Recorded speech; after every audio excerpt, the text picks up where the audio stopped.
thought, oh, I think that's quite nice, because, you know, traditionally it always is the father of the bride, isn't it?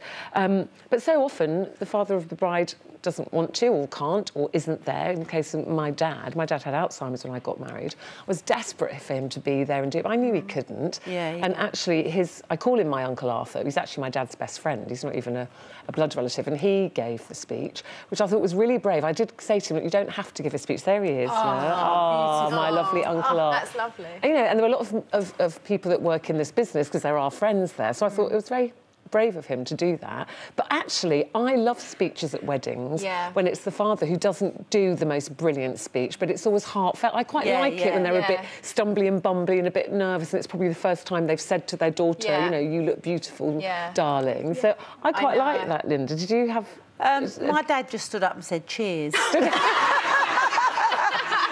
Cheers for taking her off our hands. I just went to Brooke Kinsella's wedding a couple of weeks ago, and it was the most beautiful wedding, honestly, and her dad got up and made a really, really moving speech. Obviously, they lost their son, Ben, and then Brooke spoke as well, so that was a really, really moving speech. Yeah, no, I think it's lovely sometimes if the women get up and speak. Can you imagine the pressure on Meghan's dad having to get up? The whole world would be watching him get up and make a speech, especially if he's embarrassed. Yeah, the pressure, like, must be unbelievable. And the whole world will be watching.